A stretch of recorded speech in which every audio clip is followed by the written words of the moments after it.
Welcome to What the F Happened, Fraud and Financial Crime Deconstructed, a Defend podcast where we break down what's actually happening across fraud, scams, AML, and financial crime. Each episode cuts through the noise to explain the tactics, trends, and real-world impact behind the headlines, so you're better prepared for what comes next. Let's get into it. Right now, as you listen to this, an entirely fabricated AI-generated human being is probably applying for a mortgage at your bank. It's a pretty terrifying reality, yeah. And, the really crazy part. The bank's traditional security systems are fundamentally designed to just, hold the door open for them. Right, because the contrast is just jarring when you think about it. The cultural idea of a bank heist involves ski masks, right? A getaway car. Sirens ringing down the street. Exactly. You can see it, you can point a camera at it, and you can design physical security to stop it. But the reality of modern financial crime is completely silent. It's happening entirely in the servers that power our digital lives. We are talking about a hidden, incredibly high-stakes cat-and-mouse game of global money movement, literally billions of dollars on the line. And for the financial institutions guarding that money, well, the rules of engagement just dramatically changed. So welcome to the deep dive. Thanks. Glad to be here for this one. Yeah, we've got our hands on some truly fascinating intelligence today for you listening. It's a dispatch from a July 2026 DataVisor industry newsletter, and it is detailing a massive shift in how global money movement is policed. We're looking at huge regulatory crackdowns, multi-million-dollar fines, and this emerging AI arms race happening right behind the scenes of your bank account. Yeah, and the core mission we really need to tackle today is understanding that friction. We need to look at why the old ways of doing things, what the industry calls disconnected fraud and anti-money laundering, or AML systems, why those systems built for a different era are suddenly becoming a massive liability. Like an existential threat to these banks. Totally. This isn't just about banks doing more paperwork to keep regulators happy anymore. It is a fundamental shift in how we define, track, and intercept suspicious human behavior in an environment where, honestly, the human might not even be real. So let's unpack the consequences of failing to adapt to this new environment, because the intelligence points to a glaring multi-million-dollar example of what happens when an institution gets it wrong. Right, the Merrill Lynch case. Exactly. The SEC recently slapped Merrill Lynch with a $7.5 million fine. And the reason given is that they failed to file hundreds of suspicious activity reports, or SARs. Hundreds of millions of dollars just slipped right through the cracks of their system. And the mechanism of that failure, I think, is what tells a real story here. The SEC found that Merrill Lynch was relying on automated transaction monitoring systems that were built on rigid risk thresholds. Meaning what, exactly? Well, they were using static rules to govern highly dynamic environments. Let me make sure I have this conceptualized right, because static, rules-based transaction monitoring sounds incredibly clinical. It feels a bit like a nightclub bouncer who is strictly given a rule to, only stop people wearing sneakers. That's actually a great way to think about it. So the bouncer stands there all night, just staring at everyone's feet. Meanwhile, a guy in dress shoes walks right through the front door carrying a crowbar, and the bouncer just waves him in because, hey, he's not wearing sneakers. The rule was followed perfectly, but the actual threat was completely missed. Exactly, because rigid thresholds are entirely blind to context. They look for very specific, pre-programmed scenarios. Like if a bank sets a rule to flag any transaction over $10,000, the system only looks for $10,000. Right. But financial crime grows more sophisticated by the day. Fraudsters know where those static thresholds are, so they intentionally structure their transactions, say moving $9,999, to fly just under the radar of that specific hard-coded rule. I have to play devil's advocate here for you listening, though, because looking at a $7.5 million fine, it's easy to wonder, isn't this just regulators trying to squeeze fines out of big banks for minor technicalities? Is it really that the banks are negligent, or are the criminals just getting way too fast for human compliance teams to catch? Well, what's fascinating here is that the regulators are actually responding to that exact reality. They know the criminals are faster. Which brings us to a really pivotal moment outlined in our sources, July 8, 2026. It's a big overhaul. Right. The Federal Reserve officially joined FinCEN, the FDIC, and the OCC in proposing amendments to their AML program rules. It's widely considered the most significant overhaul of the Bank Secrecy Act in over 20 years. Wow, 20 years. Yeah, and the regulators are essentially outlawing that lazy bouncer approach. They're stating that relying on static rules when you know criminals are evading them is, in fact, a form of negligence. Okay, so if the old way is officially dead, what are the feds actually demanding now? The source points to three massive shifts coming from this Bank Secrecy Act overhaul. The first one is explicitly integrating countering the financing of terrorism, or CFT, into their frameworks. Right. And this isn't just a secondary compliance check anymore. It has to be treated as a core legal requirement. Yeah, and integrating CFT changes the fundamental architecture of a compliance program. Yeah. Historically, money laundering and terrorism financing were treated with slightly different urgencies. How so? Well, money laundering is usually about taking dirty money and making it look clean. Terrorism financing is often the complete opposite. Taking clean money and making it dirty. Basically, yeah. Taking clean money, maybe from legitimate charities or businesses, and hiding its destination to fund illicit acts. By making CFT explicit, regulators are mandating that institutions actively hunt for both directional flows simultaneously as a primary objective. So if counterterrorism is now the baseline, that implies banks can't just set up a defense once and forget about it.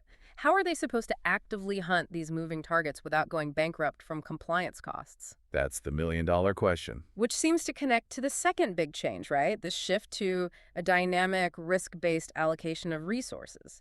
The feds are moving away from rigid, check-the-box compliance. Financial institutions have to continuously evaluate their specific threat landscape. Exactly. Because checking the box used to mean running a standardized report every 30 days, filing the necessary paperwork, and just calling it a day. Right. Dynamic resource allocation is entirely different.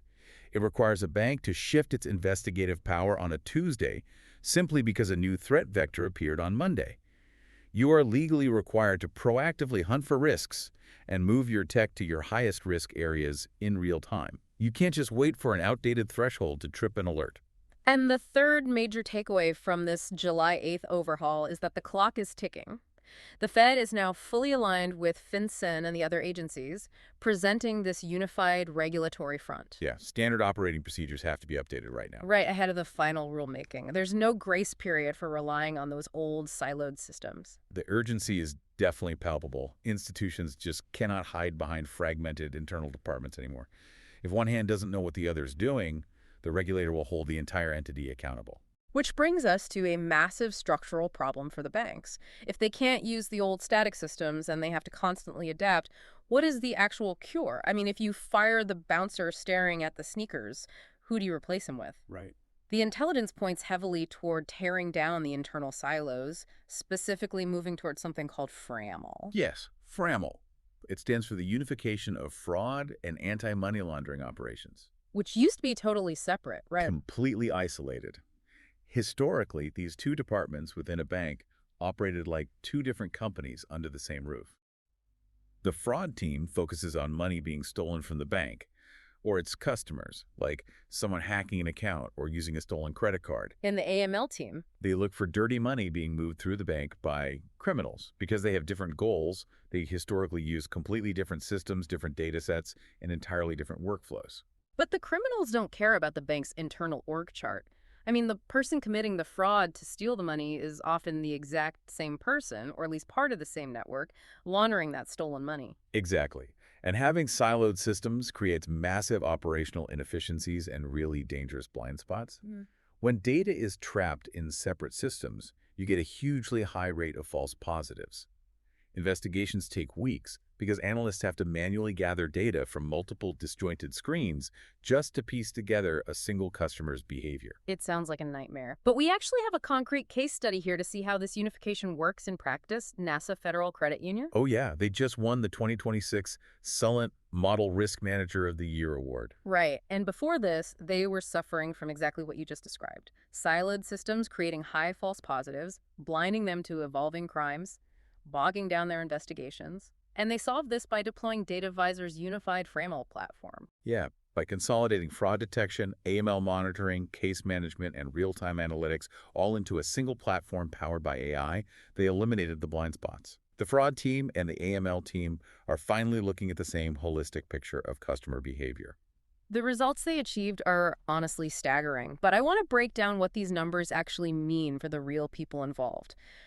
By moving to this unified AI platform, NASA federal credit unions saw a 42% reduction in AML false positives. That's massive. They also saw a 41% decrease in manual review time, a 20% improvement in fraud detection precision, and their suspicious activity reports, the SARs that Merrill Lynch got fined for missing, they are now being filed 90% faster. Just to put that 42% drop in false positives into perspective for you listening, every false positive is a real human being whose bank account was suddenly frozen while they were, trying to buy groceries or pay their rent. Oh, well, yeah, I hadn't thought about it like that. A false positive isn't just a metric on a dashboard. It is immense friction for a legitimate customer. So NASA FCU essentially saved thousands of their members from that humiliation and frustration. Well, the newsletter also mentions they achieved a 50 to 60% reduction in operating and platform costs, which equates to about $200,000 in annual compliance savings. Doug Nahas, the COO of NASA FCU, noted that this let them focus on serving their members instead of just managing risk. Which is the ultimate goal, really. But I have to push back a little here. Saving $200,000 in operating costs is, a nice bonus. But considering Merrill Lynch just got fined $7.5 million, isn't the true return on investment of a Franel platform simply staying out of the SEC's crosshairs? If we connect this to the bigger picture, yeah, avoiding a multi-million-dollar fine and the reputational damage is certainly the ultimate ROI. However, the true technical magic of the NASA FCU story lies in a different metric entirely. They achieved that 42% drop in false positives while retaining 100% of their true positives. Wait, really? Keeping 100% of the true positives means they didn't miss a single actual crime while ignoring almost half of the false alarms. That sounds almost impossible. How does the system know what to ignore without accidentally letting a threat through? The mechanism driving that accuracy is unsupervised machine learning, or UML. Unsupervised. Yeah. Unlike our bouncer looking for specific sneakers or a static rule looking for a $10,000 transfer, unsupervised machine learning doesn't need to be told what a crime looks like before it can catch it. Okay. It doesn't rely on labeled historical data. Instead, it looks at the invisible webs connecting vast amounts of data in real time. So how does that actually work in practice? Like, if it's unsupervised, what is it looking for? It clusters behaviors to find outliers. For example, it might see that a new account was opened by someone claiming to live in Ohio. But the UML algorithms detect that the velocity of the mouse movements on the web page, the device fingerprints, and the IP routing all match the behavioral patterns of a known fraud ring operating out of Eastern Europe. That is wild. Right.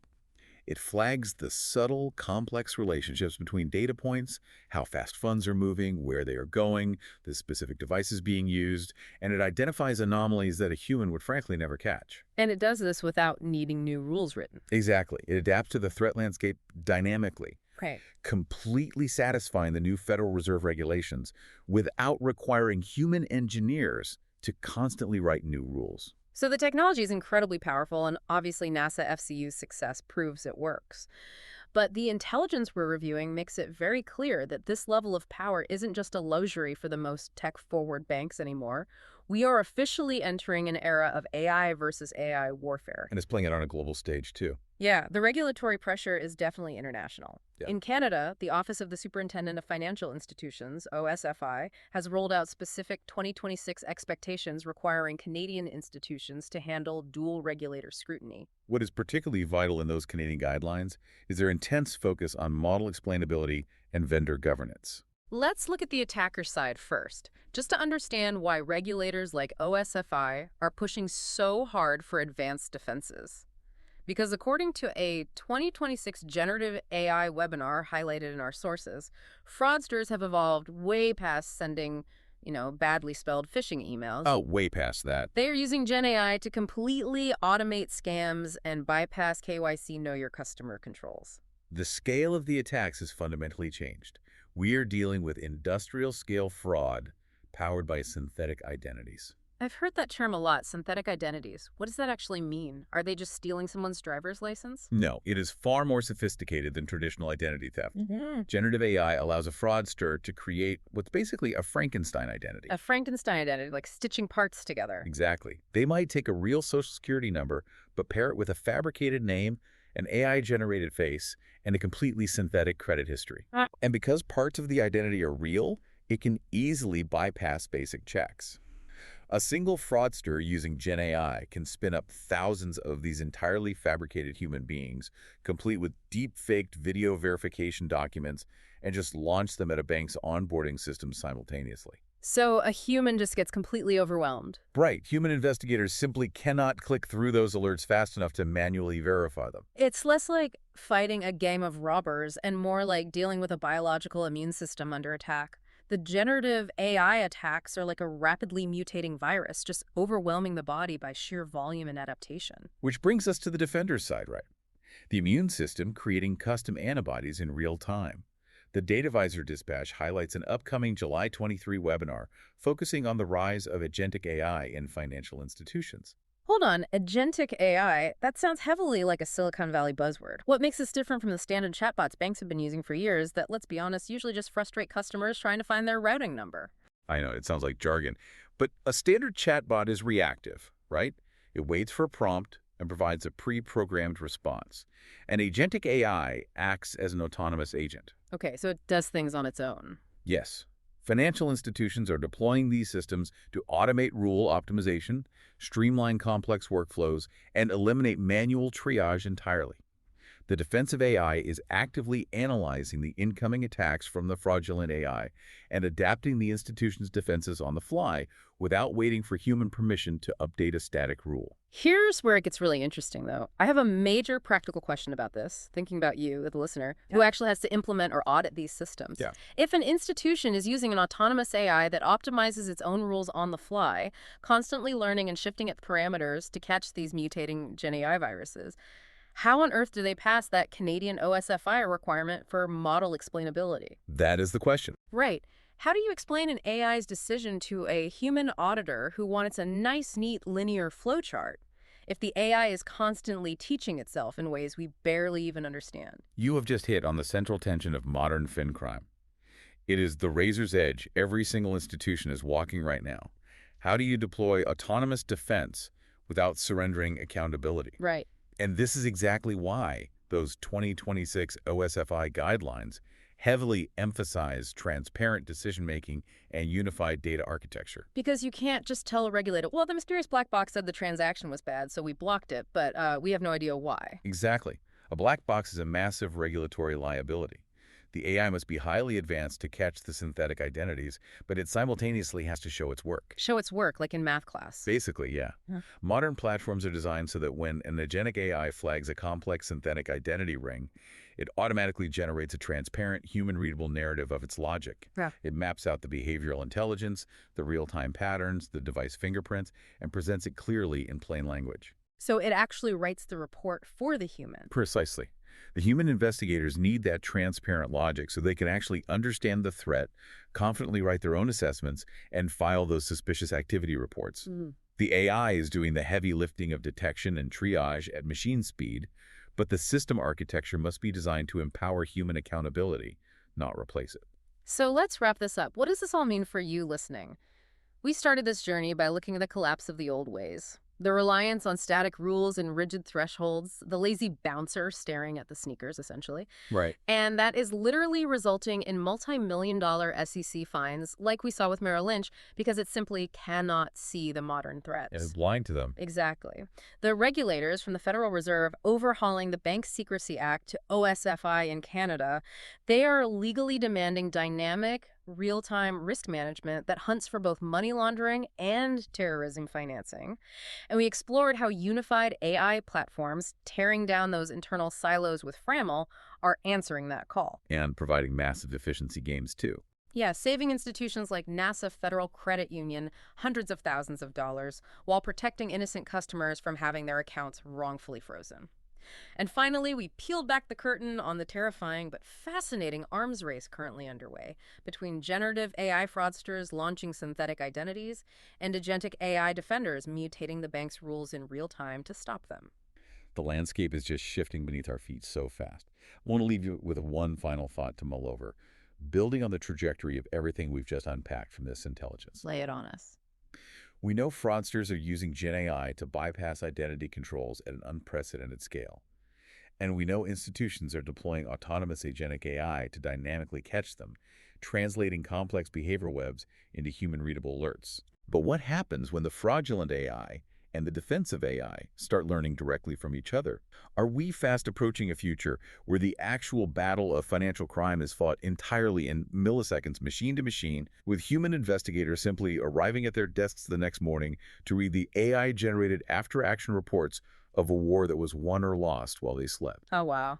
It is a wild thought, and honestly, a reality that might be closer than we think as these systems continue to evolve. Thank you for joining us on this deep dive. Keep questioning the systems working silently behind the scenes of your everyday world. The hidden cat and mouse game of global finance is still happening. The mice just learned how to code, and the cats are upgrading their hardware. We'll catch you next time. You've been listening to What the F Happened? Fraud and Financial Crime Deconstructed, a Defend podcast by DataVisor. If you want to keep learning between episodes, check out Defend Training, a set of self-paced online courses for fraud and financial crime professionals, practical and built around real-world scenarios. And you can earn CPE credits through the ACFE San Francisco Bay Area chapter. You can find it at datavisor.com/defendtraining. The link's in the description.